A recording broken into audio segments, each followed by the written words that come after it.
Okay, so I've had some technical difficulties here. My microphone malfunctioned, it came off. The battery on the GoPro went dead. I've had all kinds of problems. So we're going to start over again here. This is I'm taking a little ride. To give a little review on the Bonneville. Okay, there's my Bonneville. I've named her the Mistress because when I'm not with my girlfriend, I'm out with the Mistress. So today we're out with the Mistress. So I'm getting a little ride in, and I live in the Detroit area. I've gone, I don't know, about 45 minutes away from home, an hour. I went up to Marysville, and now I'm going to ride M19 back all along the river and along Anchor Bay on Lake St Clair. So right now I'm going to be riding along St Clair River. Now this is a beautiful area. This is a very, very wealthy area. These houses on this river, these are $1 million homes. So let's fire the Bonnie up and let's get back on the road. I've already done 54 miles, so hopefully I got my camera fixed. Hopefully I got the audio fixed. And we'll try this again.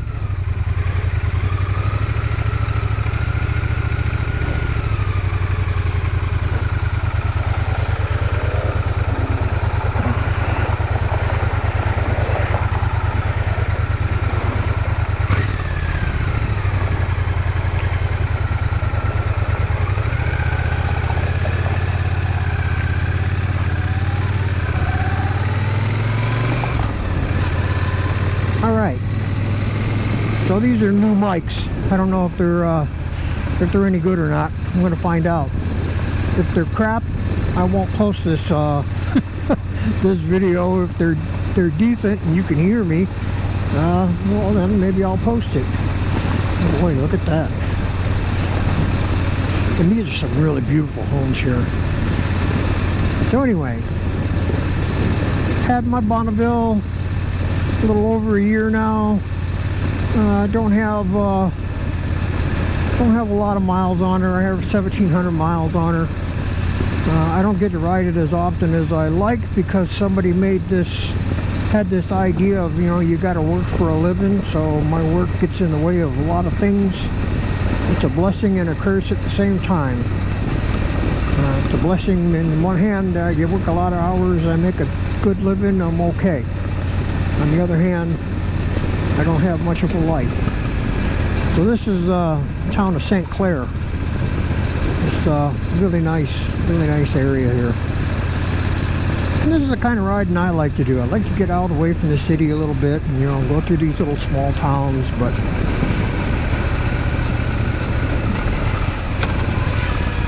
I don't know if you can see what my camera's seeing here. This is St Clair River, and you'll get some freighters that come up the river from time to time, park all along the seawall here. It's really nice. So anyway, I've had the Bonneville for a while. I still love it. It's just an awesome bike for me. It's just so easy to ride. It's very smooth. It's got gobs of torque. I can chug along with it all day long, or if I want to get a thrill, I can crack the throttle and it'll scoot me back in the seat and, you know, give me that little boost of speed that I'm looking for if I want to. It's happy to cruise along, you know, 2,000, 3,000 RPM all day long. I'm getting, the last ride I did was 100 miles. And I averaged 59.9 miles to the gallon according to the bike. That's what it says on my MPG. So that's pretty darn good, I think, for a 1200cc motorcycle.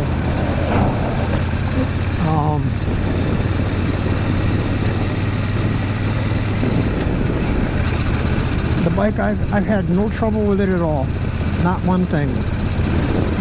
And you know, okay, I guess if I was to go over, hey, look, there's no perfect bike. I don't care what you buy, every bike out there is going to have something on it you don't like.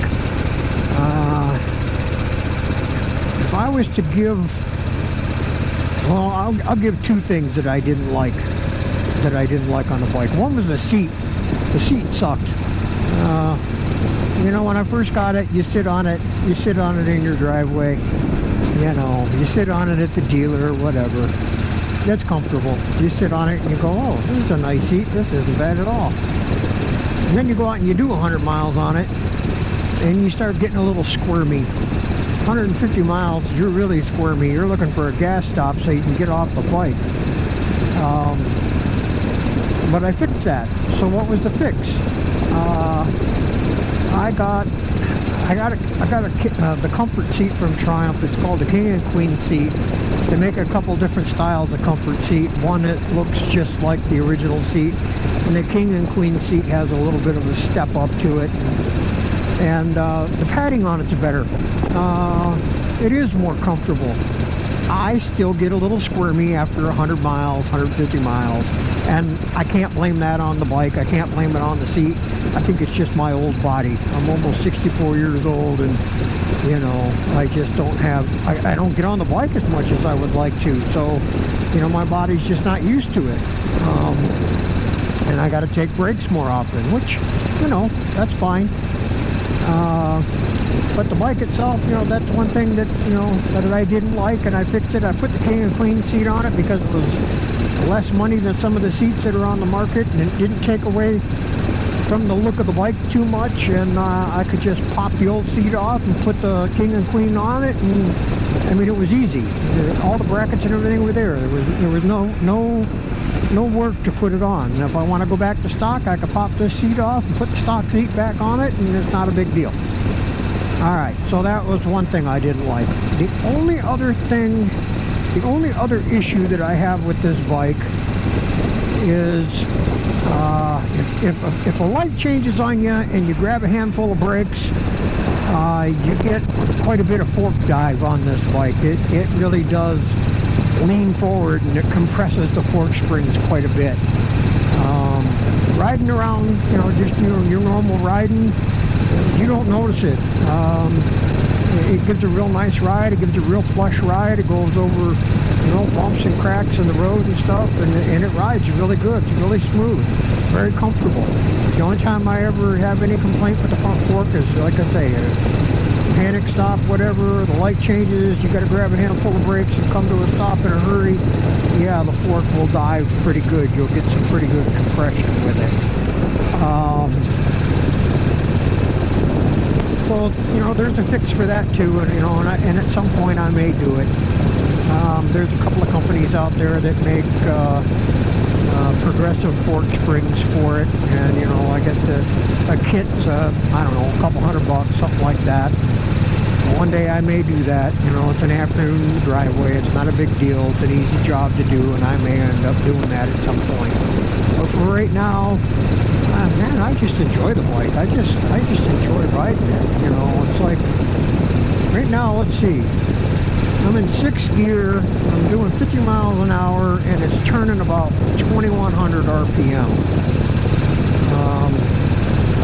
This bike is very, very happy to stay in the lower RPM, and it's got plenty of power to pull you along.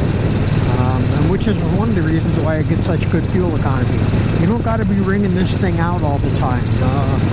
You know, you can rev it up if you want, you know, 3,000-4,000 RPM, and, you know, you can get through the gears real quick, and, you know, it'll do what you want it to do. But I find that, for the most part, I don't need to do that. You know, riding around town, whatever, 35, 45 mile an hour, you know, it's very happy to, you know, 2,500 RPM or less, not a big deal. So that's, you know, that's kind of like my take on the bike so far. So, let's see, this is a power plant here. This is a coal-burning power plant. Been here forever. So they dump the coal over here on one side of the road.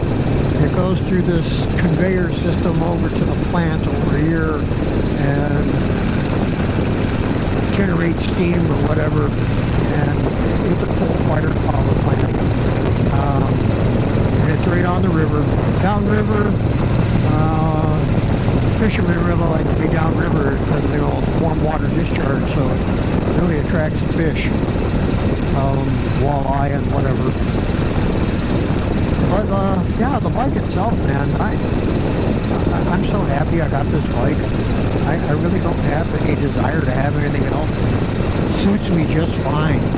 I don't, I'm not into the go fast thing anymore. I just enjoy going for a ride. This is my weekend kind of getaway thing, and I ride this bike for fun, and it suits me just fine. It's a gentleman's hot rod.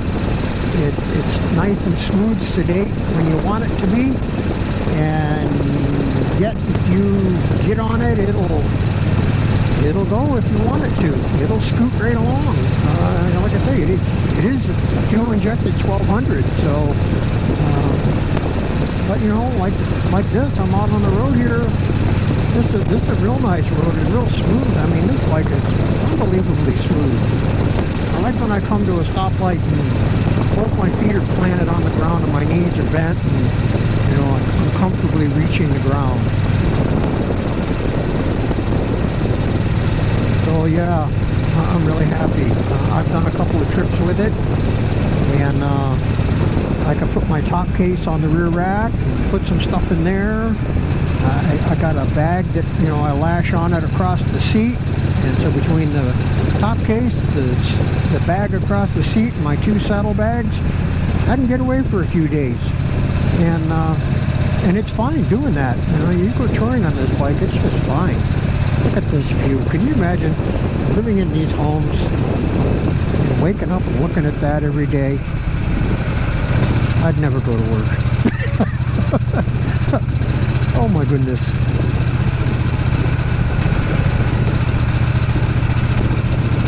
But yeah, I make this ride all the time. Excuse me, I really like it. I really like this ride, especially in the summer when it's real warm. But right now it's it's June, first week of June. Today it's a little cooler. It was hot in the beginning of the week. It cooled off today. I said, today will be a good day to go for a ride. It's more pleasurable than when it's like blazing hot.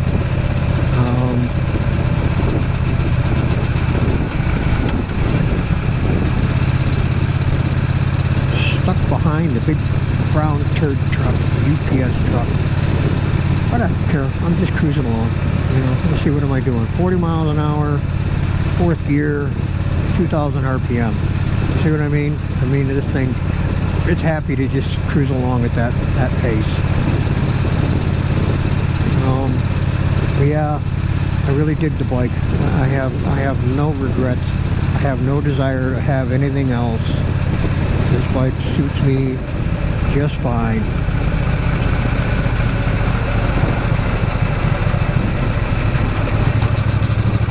Kind of trying to keep an eye on my wireless mic thing clipped in my pocket.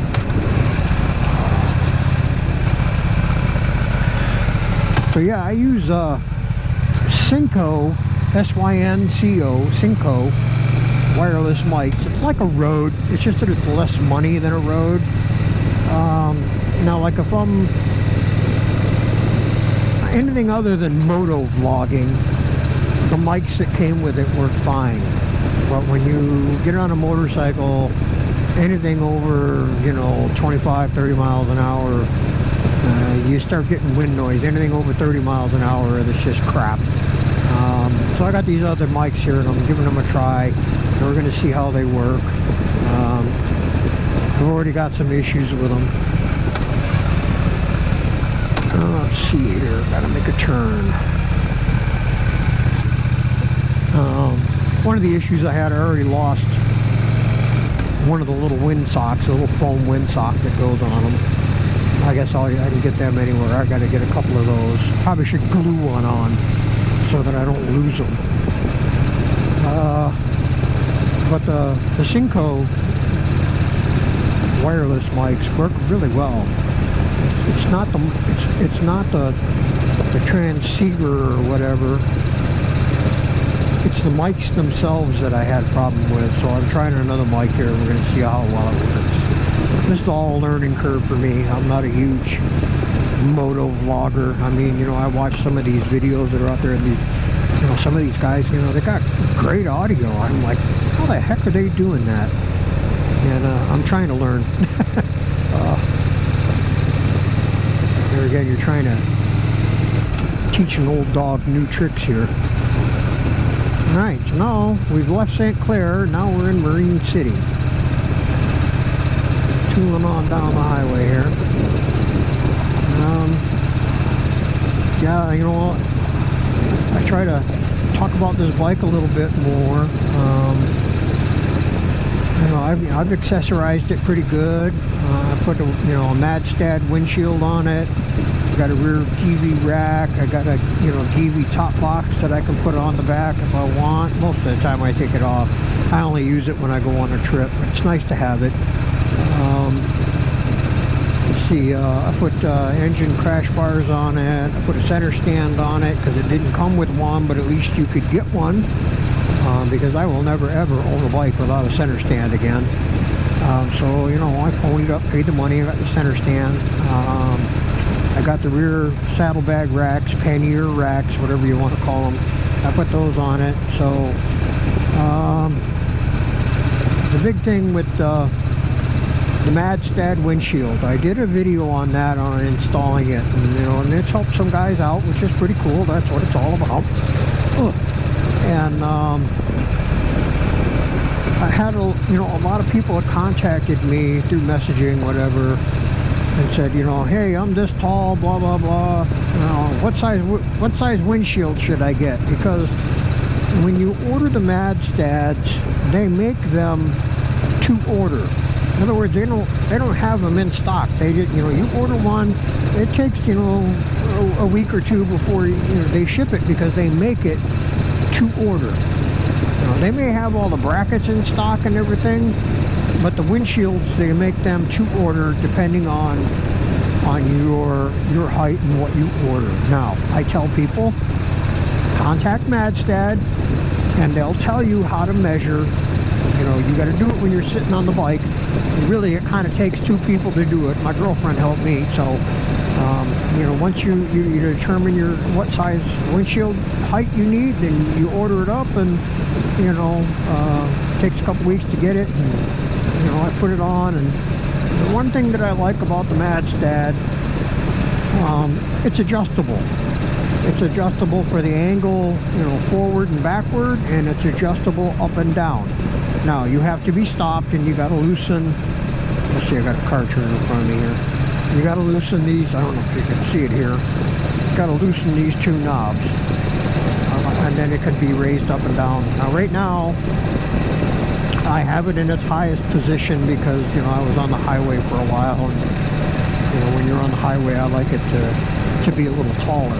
But normally, like riding this, this speed here, you can see the speed limit here, and it's 45. I would like it a little bit lower, but hey, it's okay. I'm still looking over the top of it, even at its highest position.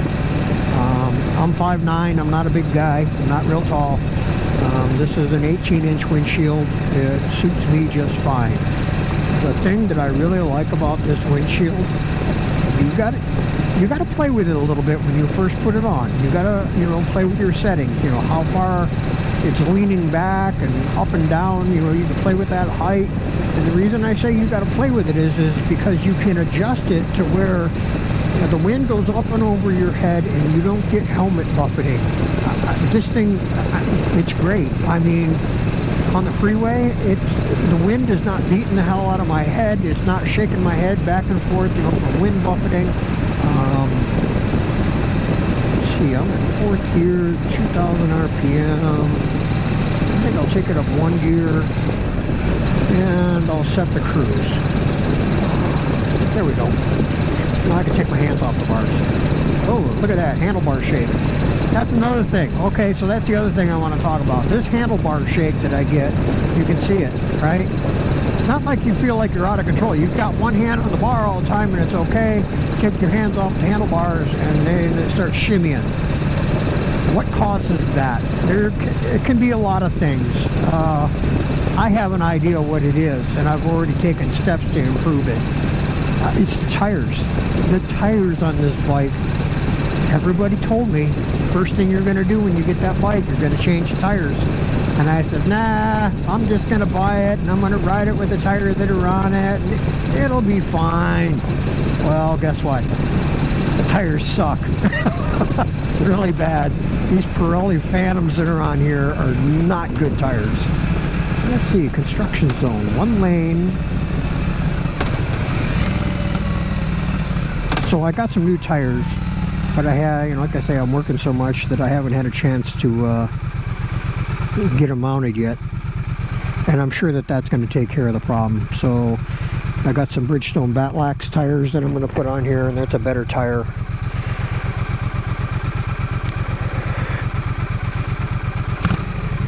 Here we go.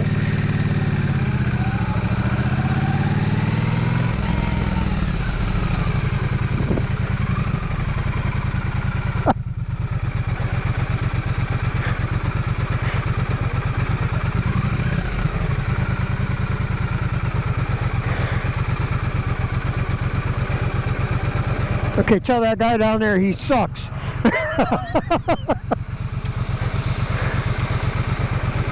Try it again.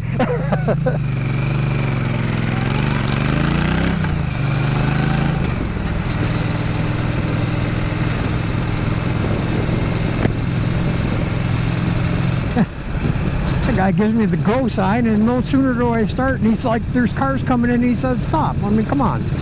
They got radios. Communicate. So anyway. So yeah, so I got new tires for it. Hopefully that takes care of the problem. If that don't take care of the problem, the next step will be I'll put a fork brace on it. They do make one for it. But most of the time, it's not an issue. It doesn't bother me. So, you got one hand on the handlebars, it doesn't do that. And I swear, it's got to be the tires. There's nothing else that causes it. The rim is true. So that's not the issue. It's got to be the tires. So I'm going to start with that. I'm going to try that and move on from that. But unless you do a lot of no hands riding, it's not an issue. It's like, I can go through this curve and I've barely got my fingers on the bar. And the handlebar's not shaking. It doesn't really affect the handling at all. It's just an annoyance is all it is. So anyway, as I was saying earlier, here we are, first week of June.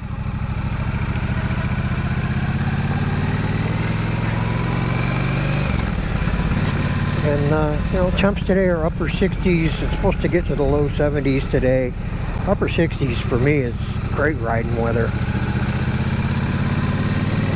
I'm not real crazy about it when it's real cold. I'm not real crazy about it when it's real hot. You get up into the 80s and 90s, I don't like riding. Hot in the helmet, it's just hot, I don't like riding in shorts. I mean, I have. I don't like it. I don't feel, safe. This is Algonac State Park. It's a campground. They shut it down because they're redoing all the campsites, which is kind of cool. This campground has been here a long time. Normally you come along here and it's just packed with campers. But, yeah, so, that's what I got to say about the bike. It's a great bike. I'm in love with it. I have no desire to get anything else. It suits me just fine. That looks funny. The swans, they're feeding underwater and all you see is their butts pointing up in the air. So yeah, I don't know if I have, if I really have anything else to add to that, you know, this conversation as far as the bike itself goes. Like I say, I have no regrets. That's not like, oh, you know, man, this doesn't do this or doesn't do that. I wish I would have got something else. Blah blah blah. Stupid squirrel. Go. I don't have any of that. I have no regrets. I don't see any bikes coming out that I look at and go, God, I would rather have that, you know. I just don't have that. This bike suits me just fine. I wish I would have bought this bike 2 bikes ago. You know, I had a Goldwing, had a big BMW, big touring bikes, you know. I don't miss that. I don't miss that weight. I don't miss that behemoth of a bike, trying to move it around, even just getting it in and out of your garage, or, you know, paddling it around in a parking lot or something. I just don't miss the big bike at all. This bike here is, you know, it feels small to me, and I like that. It's just, it's a joy to ride. It's very, very pleasurable. I keep telling people that. I mean, this is such an easy bike to ride. It shifts great. It's got great torque. It rides nice. It's a smooth ride.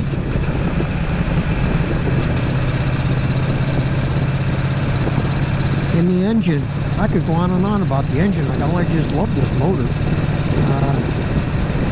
It's fuel injected, liquid cooled, smooth as can be, no vibration, gobs of torque, plenty of horsepower. I forget what the specs on it are. I don't know, it's something like,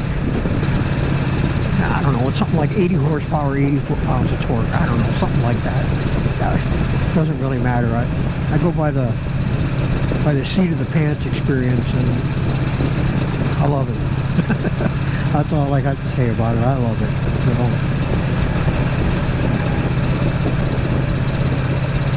yeah, so like I say, I had some technical difficulties with the camera. Hopefully I got it all straightened out. I gotta tell you, man, I'm getting to the point where I'm not really a fan of the GoPro anymore. There's a couple other cameras that are on the market, and I may give one of them a try. The problem with it is I'm kind of, I mean, I'll keep the GoPro. I'll keep it, you know, maybe I'll mount it in a different place on the bike, so I could have 2 cameras, you know, when I'm filming or whatever. But I'm not a huge fan of it. I mean, the battery life is very short. It's kind of buggy, you know what I mean? It can be. So there's a couple others that I may try out. In fact, I've got one saved in my cart on Amazon that I may buy. A couple other guys have said, you know, a couple other vloggers that are out there have said, hey, get this, you know, kind of a thing. And they've got rid of their GoPros and they have no regrets now. I got a GoPro 9, so it's, you know, it's a few years old now. I mean, I don't know what they're up to now. 12, 11, I don't know. Something like that. I mean, the picture quality is really good. I got no complaints as far as that goes, but battery life is the big thing. I mean, it does not last long, and it gets hot. And you're using it because it's got 2 screens, one in the front, one in the back. It gets hot, you know, and that has a tendency to kill the batteries too.